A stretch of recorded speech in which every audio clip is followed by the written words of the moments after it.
신년의 첫 주일입니다.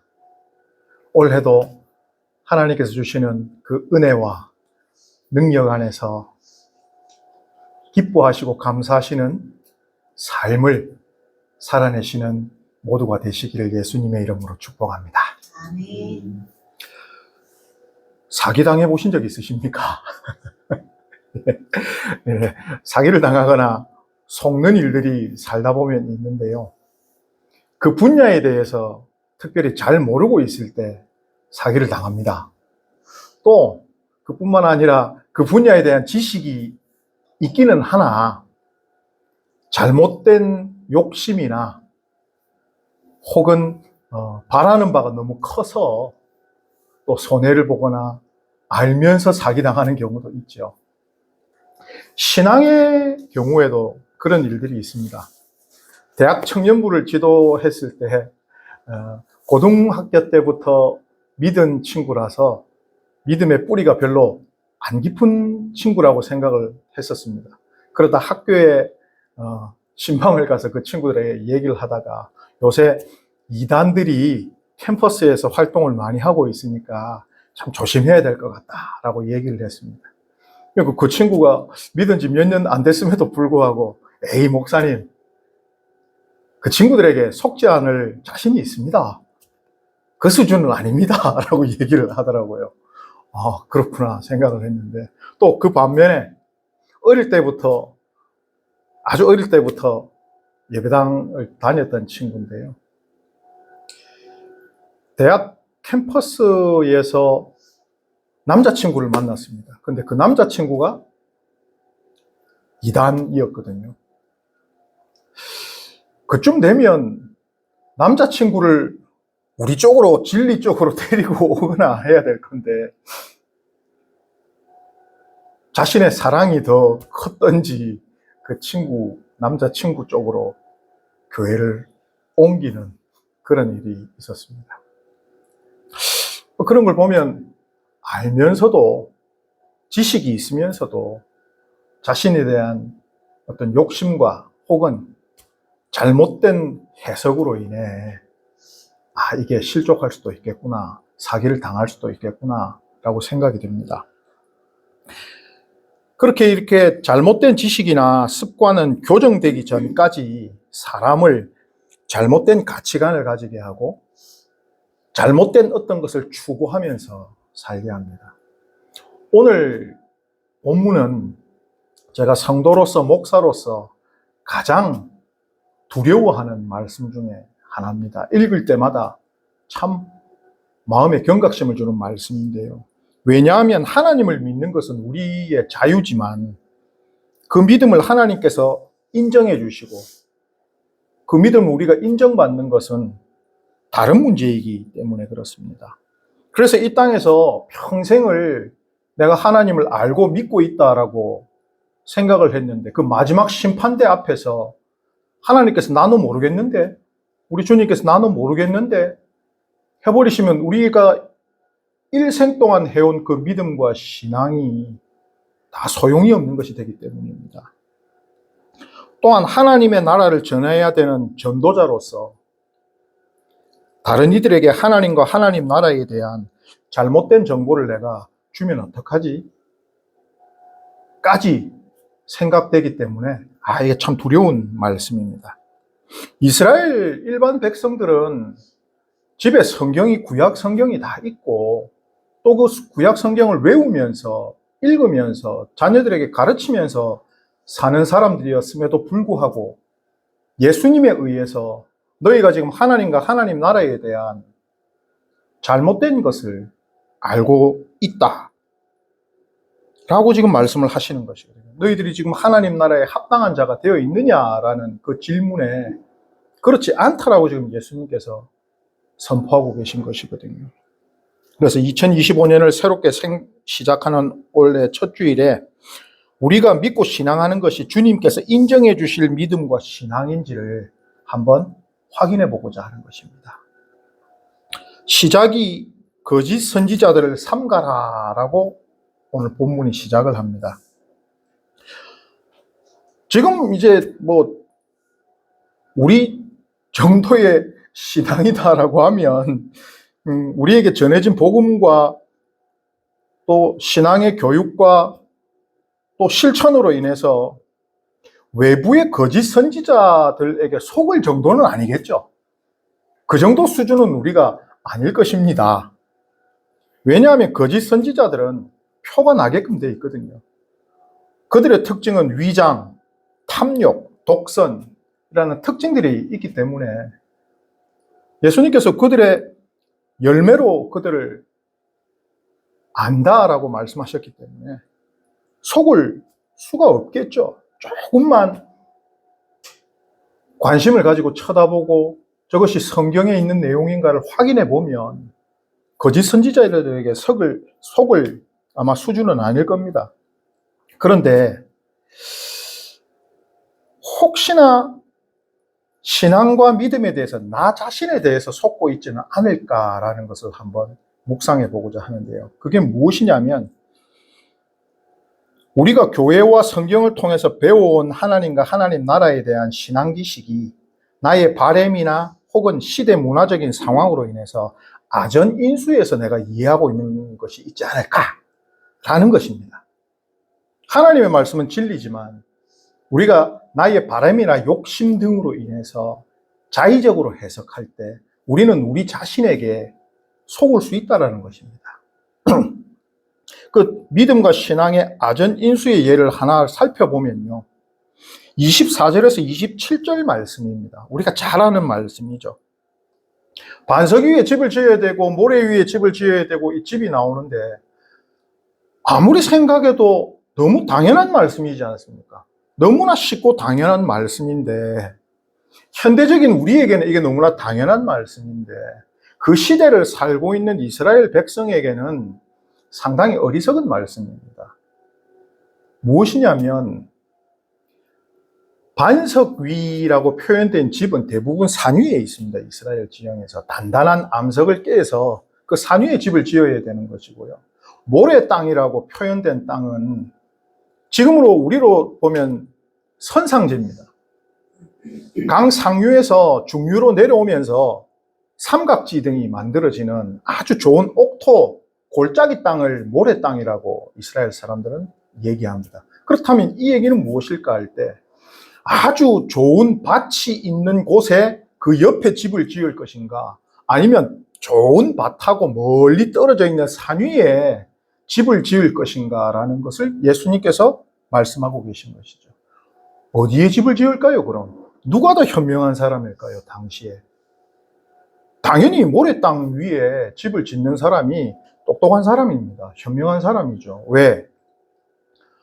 바로 집 옆에 옥토가 있는데 누가 저 산 위에까지 가서 집을 짓겠습니까? 예수님이 이 말씀을 하실 때 당시의 사람들은 예수님께서 참 어리석은 말씀을 하시는구나 라고 얘기하지만 지금 우리가 읽었을 때는 너무나 당연한 말씀을 하고 계신 것이죠. 그렇기 때문에 내가 지금까지 배워온 것, 그 신앙의 지식을 더 넓고 깊이 알기 위해서는 공부해야 됩니다. 성경을 읽고 왜 이런 당연한 말씀을 하실 거냐라는 왜라는 질문도 해야 되고 당시의 상황은 어떠했는가 이런 것들을 다 함께 살펴보는 것이죠. 즉 하나님을 아는 지식에 대한 갈구가 있어야 되고요. 또 계속 업데이트 해나가는 것입니다. 하나님에 대한 업데이트, 하나님께서 보여주시는 만큼 우리가 성경을 읽었을 때 하나님께서 계시해 주시는 만큼 알아가는 것이죠. 여기에 어리석은 사람과 지혜로운 사람이 나오는데요.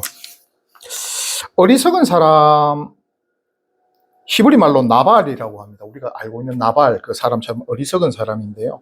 이게 인간적인 우둔함이 아니라 하나님에 대한 반역, 특별히 의도적인 반역을 하는 사람들에 대한 표현이었습니다. 그럼 어리석은 사람이라는 것은 창수가 나고 홍수가 날 것을 알고 있는 겁니다. 그럼에도 불구하고 거기에 집을 짓고 있는 것이죠. 왜? 그게 편의성이 있으니까요. 그게 더 쉬우니까요. 그런데 그게 의도적인 반역이라는 것입니다. 그리고 지혜로운 사람, 하캄이라고 되어 있는데요. 인간적인 지혜를 표현하기보다 지혜로운 하나님을 표현할 때, 지혜로우신 하나님을 표현할 때 쓰는 단어였고요. 하나님의 창조적인 어떤 지식, 이런 것들이 표현된 단어였습니다. 즉, 하나님의 지혜에 대한 판단 기준이고요. 이것은 하나님의 뜻을 행하여 순종하는 상태를 얘기하는 것이었습니다. 삶에 있어서 불편하죠. 저 위에 산에서 내 반 내려오려면 내려왔다가 다시 일하고 힘든 몸을 이끌고 다시 집으로 올라가야 되는 그런 힘듦이 있는 것입니다. 그런데 그런 사람들을 지혜로운 사람이라고 표현했고, 편의성 위주로 세상이 봤을 때는 아주 좋아 보이는 그 위치에 집을 짓는 사람을 어리석은 사람이라고 표현하고 있는 것입니다. 우리가 알고 있는 기존의 지식과 성경에서 얘기하고 있는 그 내용이 다를 수 있다는 것이죠. 다르게 이해가 될 수 있다는 것입니다. 또 두 번째 아전인수의 예가 있는데요. 22절 말씀입니다. 22절은 그날에 많은 사람이 나더러 주여 주여 우리가 주의 이름으로 선지자 노릇하며 주의 이름으로 귀신을 쫓아내며 주의 이름으로 많은 권능을 행하지 아니하였나이까 하리니라고 되어 있는데요. 우리의 신령하게 보이는 신앙적인 행위가 하나님께 믿음의 열매로서 모두 인정받는 게 아니라는 겁니다. 눈에 보이는 신령함이 저 정도가 되려면 얼마나 신령해야 되고 얼마나 경건의 삶을 살아야 될까라고 우리는 생각하지만 하나님께서 보시는 믿음과 신앙의 기준은 그 안에는 포함이 안 된다는 것입니다. 주여 주여 선지자 노릇하며 라고 되어 있죠. 정치적 사회적 사건들을 호도하면서 아주 신령한 척하는 이들이 많이 있습니다. 주의 이름으로 귀신을 쫓아내며, 예수께서 귀신을 쫓아내신 이유는 그 사람의 구원을 위함입니다. 그 사람이 하나님 앞에 설 수 있게끔 해주시는 구원을 위한 행위였는데요. 자신의 능력을 보여주기 위함이 아니라는 것입니다. 물론 보여주셔서 내가 메시아라는 것을 확인시켜 주실 수도 있지만 그의 목적이 보여줌이 아니라 하나님 앞에 설 수 있게끔 해주는 목적을 가지셨다라는 것이죠. 또 주의 이름으로 많은 권능을 행하지 아니하였는가. 눈에 보여지는 결과를 예수께서는 중시하신 것이 아닙니다. 뭘까요? 우리는 가끔 이런 신령한 행위와 그에 따른 결과를 통해서 이것이 우리가 복음대로 잘 살고 있고 성령의 충만한 신앙을 영위하고 있다라고 생각하지만 내 뜻대로 행하는 자라는 그 기준에, 하나님의 기준에 믿음이 있구나, 신앙이 있구나, 니가 그 기준 안에는 포함이 안 된다라는 것입니다. 눈에 보이는 그 행위 자체가. 23절 말씀입니다. 하나님의 뜻대로 행하지 않는 자들도 이적을 행할 수는 있으나 예수는 이를 불법이라고 지금 말씀하십니다. 불법을 행하는 자들아. 조금 전에 말씀드린 하나님에 대한 사랑과 또 사람에 대한 사랑, 이 사람이 구원을 얻어야 되겠구나. 하나님의 그 구원에 대한 열망과 그 마음을 깨닫고 또 인간에 대한 긍휼이 또 사랑이 넘쳐서 참 구원을 받아야 되는 존재구나 라는 것을 그 사람들에게 보여주고 실천하기 위함이 아니라면 다른 개인의 욕심이나 목적이 조금이라도 들어가 있다면 그것에 대해서 예수님께서는 불법이라고 말씀하십니다. 그래서 이 불법이라는 단어를 조금 찾아봤습니다. 이 불법이라는 단어가 어떤 뜻일까라고 찾아보니까 하나님이 주신 율법을 모르고 어기는 이방인들의 상태라고 되어 있더라고요. 하나님 나라의 법을 모르고 어기는 이방인의 상태가 불법이었습니다. 그런데 이 불법을 행하는 자들은 이스라엘 백성들이었을 겁니다. 당시에. 이방인들이 주의 이름으로 귀신을 쫓아냈을 리가 없죠. 경건하다라고 불리는 이스라엘 사람들이었겠죠. 그런데 그들을 향해서 마치 하나님의 율법을 몰라서 어기고 있는 이방인의 상태라고 예수께서는 선포하고 계십니다.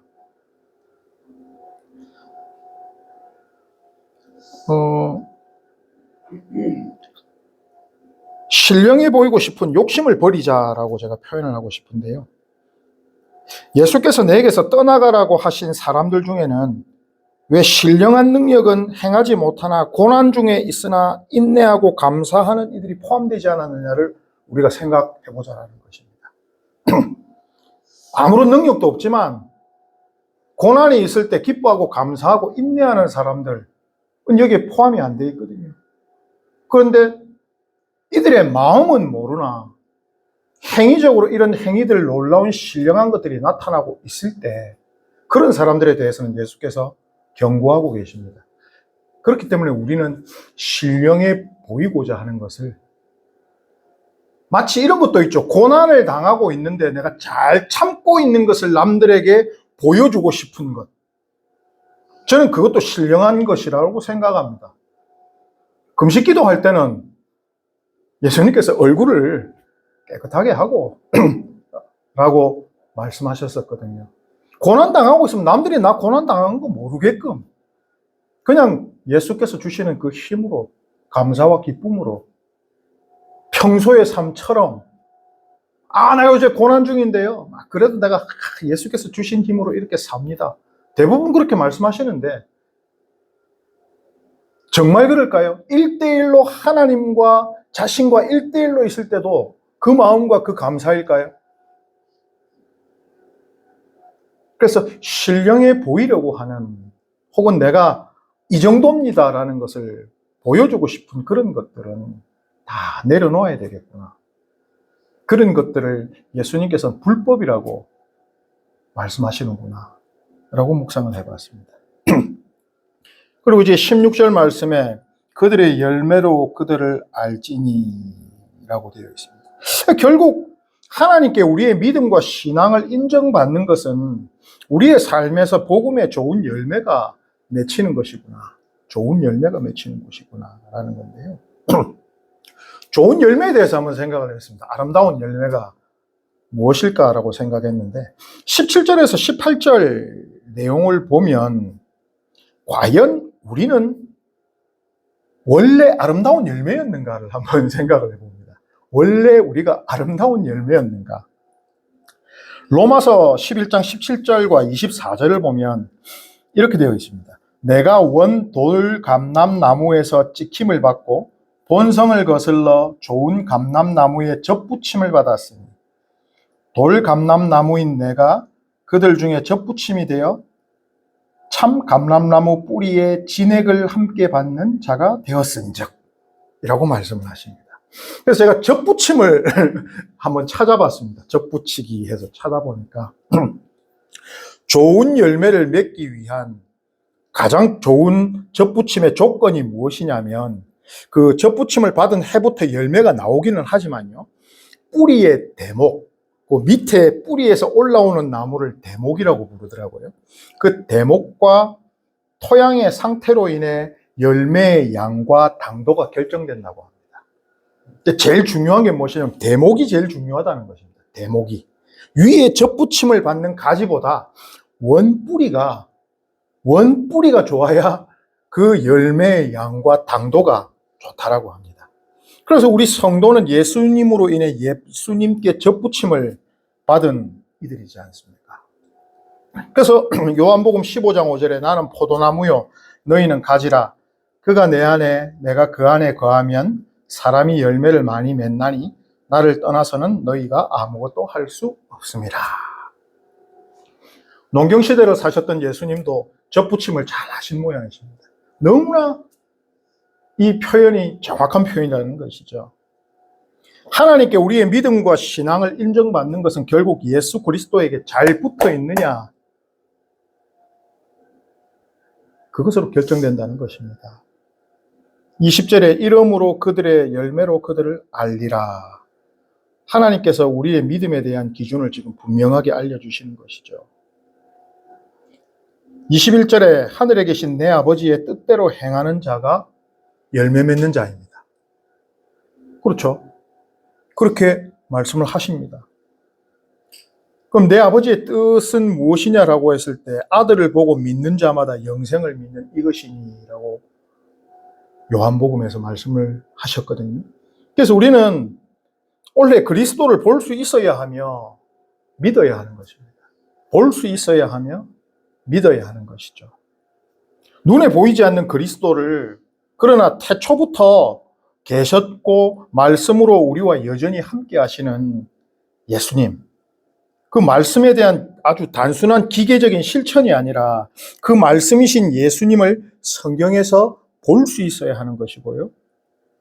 또 실천의 수준 또한 하나님에 대한 사랑과 인간에 대한 사랑으로 순종하신 예수님의 수준으로 올라가기 위해 발버둥 쳐야 되는 것이죠. 예수님을 보고 믿는다라는 것이